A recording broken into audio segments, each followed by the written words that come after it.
வெப்பமா உந்தன் மூச்சிலும் இந்த வெப்பமா ஓர பார்வையில் 100 அர்த்தமா தேவ மல்லிகையே பூத்து நின்றதா காதல் தேன்மழையே ஊற்றுகின்றதா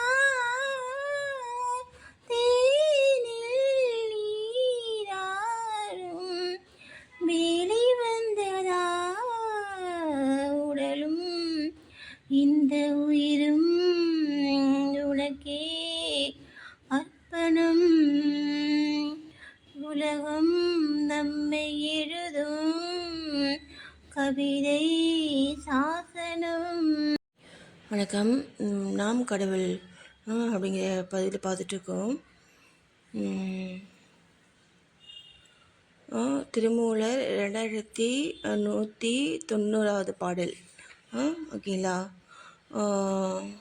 அந்த பாடலில் என்ன சொல்கிறேன்னா, ஆமுயிர் கேவல மாமாயை இன்னடத்து ஆமுயிர் மாயை எரிப்ப அறிவுற்று காமிய மாயேய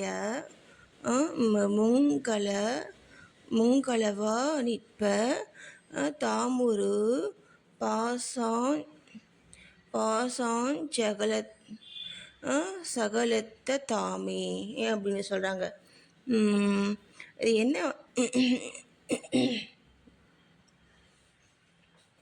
என்ன சொல்லிட்டு இருக்காங்க அப்படின்னா, அதாவது நம்முடைய உயிர் வந்துட்டு சிவத்தோடு சேர்ந்து செயல்படும் பொழுது அது சிவமாகவே செயல்படும். ஓகேவா? என்ன அதை பற்றி தான் சொல்லிகிட்டு இருக்காங்க. பாருங்கள், அறிவின் செறிவாகி நிற்கும் அது அதுவே உயிருக்கு உயிராய் சீவனுமாம். அதாவது நம்முடைய உயிர்ங்கிறது சீவன் தான். இந்த சீவன் வந்துட்டு அது வந்து அந்த சிவத்தோடு சேர்ந்து நிற்கும் பொழுது அது வந்துட்டு அந்த சிவனாகவே இருக்கும். நான் சொல்ல புரியுதுங்களா?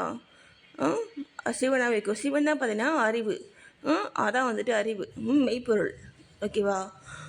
இப்போது அடுத்த பாட்டு வந்து ஆமுயிர் கேவல மாயை என்னெடுத்து அது அந்த உயிர் வந்து பார்த்தீங்கன்னா மாயை வந்துட்டு சேர்ந்து வந்துட்டு இருக்குது அப்படின்னா ஆமுயிர் மாயை எரிப்ப அறிவுற்று அந்த உயிர் வந்துட்டு மாயை வந்துட்டு அந்த மாயை வந்துட்டு அது வந்துட்டு மாயை எரிப்ப பெரியரி போட்டிருக்காங்க. இருங்க, அடுத்த பாட்டில் காமிய மாயேய முங்களவா நிற்ப. காமியம்னா ஆசைகள். சில காமியம்னா ஆசைகள். ஓகேவா? காமியம் மாயேய முங்களவா நிற்ப தாமுரு பாசான் ஜகலத்த தாமே. அதாவது அது இது கூட சேர்ந்து நிற்குதோ அதுவாக தான் நிற்கும்.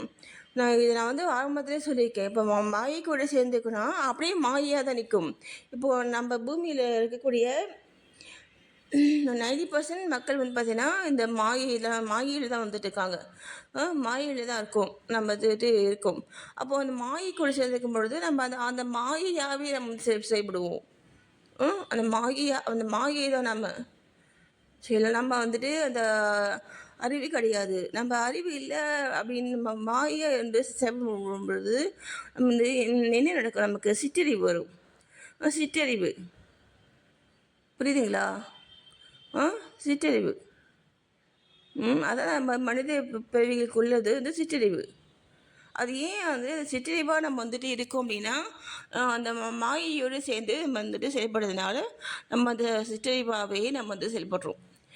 எப்படி செயல்படுறோம்? நம்மளுடைய தேவைகளுக்கு தகுந்த மாதிரி நம்மளுடைய தேவைகள், ஆசைகள், விருப்பங்கள் அதுக்கு தகுந்த மாதிரி நம்ம வந்து செயல்படுறோம். இல்லையா? அந்த மாதிரி செயல்பட்டோம் அப்படின்னா நமக்கு வந்துட்டு அது அறிவுனா என்ன அப்படிங்கிறதே தெரியாது. சிவம்னா என்னங்கிறதே நமக்கு தெரியாது. ஓகேவா? நம்ம தேவைன்னா போயிட்டு நம்ம சாமி கும்பிட்றோம்ல, அப்படிலாம் சாமி கும்பிட்டா அவங்களுக்கு வந்து முத்தி கிடைக்காது. சரியா? ஆ தேவைன்னா போய் சாமி கும்பிட்றோம்ல, அப்படிலாம் சாமி கும்பிட்டா முத்தி கிடைக்காது. முத்தி கிடைக்கணும்னா நம்ம என்ன செய்யணும்னா, என்ன நடந்தாலும் என்ன வந்தாலும் இன்பமோ துன்பமோ அதை சரிசமமாக பாவிக்கணும். இன்பத்தையும் சரியாக பாவிக்கணும், துன்பத்தையும் சரியாக சமமாக பாவிக்கணும். அந்த 2 நிலையிலையுமே அந்த ஆன்மா வந்துட்டு அஃபெக்ட் ஆகாமல் இருக்கணும். புரியுதுங்களா? ம் இன்பத்துலேயும் துன்பத்துலேயும் வந்து பாதிக்கப்படாமல் இருக்கணும். ஓகேவா? அதான் பார்த்தீங்கன்னா மன வல்லமை, மனபலம். அதெல்லாம் கடவுள்கிட்ட நம்ம கெஞ்சி கேட்டு இறங்கி மன்றாடி வாங்கணும். ஓகேங்களா? அதெல்லாம் நம்ம அடுத்த பாட்டு பாருங்க. சகல அவத்தையில் சார்ந்தோர் சகலம், சார்ந்தோர் சகலர் புகழும் புகழும் மனமும் வகையும் புணர்ந்தோர் நிகரின் மலரோன் மால் நீடு பல் தேவர்கள் நிகழ் நரர் கீட மந்தமும் ஆகுமே. அதாவது சகல அவத்தையில் சார்ந்தோர் சகலர். அவத்தையில் என்ன சொல்லியிருக்கேன் இல்லையா? நம்ம மனித ஜீவனுக்கு அந்த உயிருக்குள்ள நிலைகள், கனவு உறக்கம் 5 நிலைகள் நான் சொல்லியிருக்கேன் இல்லையா? அதில் ஃபஸ்ட்டே சொல்லியிருக்கேன் நான். ஓகேவா? அடுத்து பார்த்தீங்கன்னா புகழும் மலமும் வகையும் புணர்ந்தோர். மலம்னா இந்த அழுக்கு செய்யலாம், அந்த அழுக்கோடு சேர்ந்து நம்ம அப்படி இருக்கோம். நிகரின் மலரோன் மால் நீடு பல் தேவர்கள். நிகரின் மலரோன் நிகரின் மலரோன்னா என்ன? நிகரின் மலரோன்னா என்ன? தனக்கு வந்துட்டு ஈடு இணை இல்லாதவங்க யார்? கடவுள் இல்லையா? இப்போது நெகிரின் மலரோன் மால் நீடுபல் தேவர்கள். ஓகேவா? நிகழ் நரர் கீட மந்தமும் ஆகுமே. அந்த கடவுளை நம்ம நினைக்கல அப்படின்னா நமக்கு நிகழ் நரர்னா யார்? நரர்னா நம்ம தான் நரர். கீட மந்தமும் ஆகுமே. நம்ம கடவுளை நினைக்கல, நம்ம வந்துட்டு நம்ம வந்துட்டு அந்த அறிவு நிலைக்கு நம்ம போக முடியாது. ஓகேங்களா? நம்ம எப்பயுமே சாதாரண அந்த சிற்றறிவு உள்ள அந்த மனிதர்களாகவே நம்ம வந்துட்டு இருப்போம். அவங்களாம் யார்? நம்மளாம் வந்து யார்? நம்மளாம் வந்துட்டு மந்தர்கள், இந்த மந்த புத்தி வந்துட்டு உள்ளவங்க. ஓகேவா? என்ன அதெல்லாம் அவங்க சொல்கிறாங்க. இப்போது அதனுடைய விளக்கமாக வந்து சொல்ல பாருங்கள். இப்போ நான் நெக்ஸ்ட்டு சொன்ன பாட்டு பார்த்தீங்கன்னா திருமந்திரம் 2191. சரிங்களா? இப்போது என்ன சொல்கிறாருன்னா, புலம்பு நிலையில் கிடந்த உயிர் மாயின் கண் உரையும். புலம்பு நிலையில் கடந்த உயிர், புரியுதுங்களா? புலம்பு நிலையில் என்னது? ஒரு புலம்புறம் சொல்ல முடியா? ஒரு அந்த நிலையை வந்துட்டு என்ன சொல்லுவாங்க? ஒரு குழப்பமான ஒரு நிலை இல்லையா அது? அந்த நிலையில் கிடந்த அந்த உயிர் வந்துட்டு மாயின் கண் உரையும். என்ன அது வந்து பார்த்திங்கன்னா அது வந்து மாயையில் இருக்கும். மாயையில் இருக்கிறதுனால தான் அது புலம்புது இல்லையா? அப்புறம் அவ்வுயிர் பின் 36 மேய்களுடன் கூடும். நம்ம உயிர் வந்துட்டு எப்படி வந்து பிறவி எடுக்குது அப்படிங்கிறத சொல்கிறாங்க. சரிங்களா? அந்த 36 தத்துவங்கள் சரிங்களா, மெய்கள். அதெல்லாம் நம்ம இங்கே புக்கை பார்த்து உங்களுக்கு இன்னி தெளிவாக சொல்கிறேன் அந்த உணத்தை பற்றியும். ஓகேவா? இப்போது அந்த 36 மெய்கள் அந்த 36 மேகங்களோட வந்து ஃபஸ்ட்டு வந்துட்டு அந்த 36 மேகங்களோட இதை வந்து சேரும். ஓகேவா? அப்புறம் பார்த்தீங்கன்னா, இம்மேகங்களுடன் கூடியதும் அ அ மாயா மாயாதொனி விளக்கம் மாயாதொனி விளக்கம் என்ற முறைப்படி சிறிது அறிவு விளங்கும். புரியுதுங்களா? அவங்க வந்துட்டு என்ன சொல்ல வராங்க புரியுதுங்களா? சிறிது அறிவு விளங்கும். எப்போ? ஆ எப்போ? அந்த உயிர் வந்து பார்த்தீங்கன்னா, மாயையில தான் வந்து கட்டுண்டு அமிழ்ந்து கிடக்கும். சரிங்களா? அதை வந்து ஒரு நிலை கொள்ளாத நிலையில தான் அது வந்து இருக்கும். சரியா? அப்போ அது கூட இந்த 36 மேய்கள் சேர்ந்த அப்புறமா, அது வந்து அது கொஞ்சோண்டு வந்துட்டு ஒரு அறிவு வந்துட்டு வந்துட்டு, அது வந்துட்டு மாயாதொனி விளக்குனா என்ன அர்த்தம்? இந்த மாயை விட்டு விலக்கிடும். மாயை வந்துட்டு பாதி பாதி மாயை வந்துட்டு போயிடும். ம் மாயை வந்துட்டு விலக்கிட்டு அது வந்துட்டு என்ன பண்ணும், சிறிது அறிவு விளங்கும். ஓகேவா? அதனால காமியமாகிய விளைவுகளும் மாயை மாயேயாய் மாயேயமாகிய கருவிகளும் உயிரோடு பொருந்தி தொழிற்படும். புரியுதுங்களா? அதனால காமியமாகிய என்ன விளை காமியமாகிய காமியம் காமியமாகிய விலைகளும் காமியம் ஆரம்ப இந்த காமியம் அப்படின்னா ஆசைகள். ஓகேவா?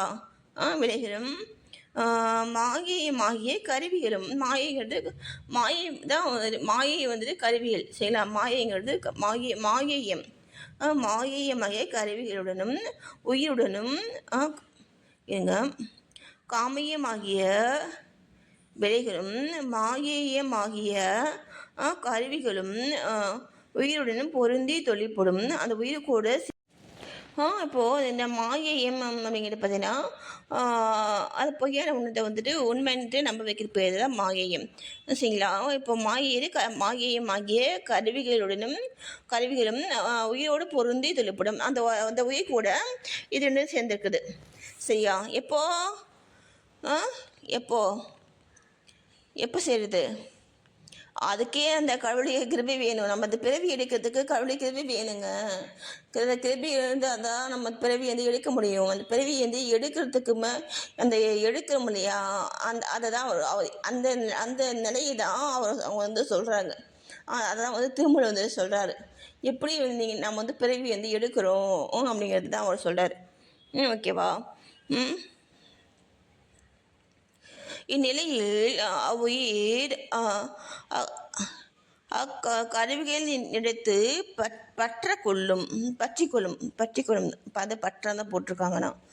இந்நிலையில் அவ்வுயிர் அந்த கருவிக்கோடு போயிட்டு அப்படியே பற்றிக்கும். இந்நிலையை புணவு நிலை என்பர். ஓகேவா? புரியுதுங்களா சொல்கிறது? நம்ம உயிருக்கு வந்துட்டு அறிவு கிடையாது. உயிர் வந்து பார்த்தீங்கன்னா பசு. அது வந்துட்டு யார் கூட சேர்ந்துருக்கோ அதுவாகவே மாறிடும். புரியுதா உங்களுக்கு? அப்போது அந்த உயிர் வந்துட்டு அந்த மாயை கூட சேர்ந்துருக்குன்னா அப்படியே வந்துட்டு என்ன சொல்கிறது, அது சொன்னாலும் அது வந்து விளங்காது. அதுக்கு கடவுளுடைய கிருபை வேணுங்க.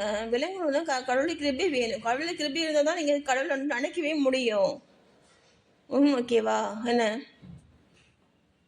இப்போது இந்த நிலையை வந்து பார்த்தீங்கன்னா, அந்த உயிர் வந்துட்டு அந்த கருவிகளோடு சேர்ந்து பற்றிக்கொள்ளும். ஓகேவா? இந்நிலையை வந்து புணவு நிலை என்பர். உந்தன் கண்களால் நானும் பார்க்கிறேன்,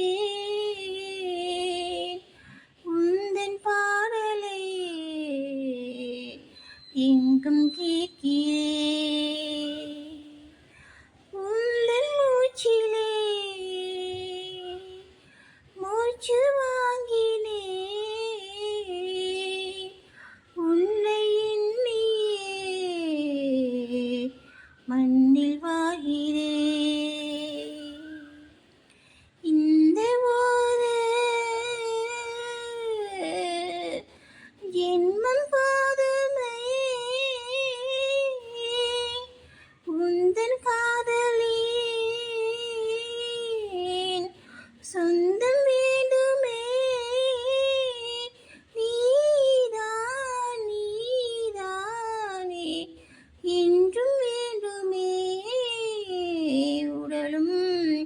இந்த உயிரும் உனக்கே அர்ப்பணம்.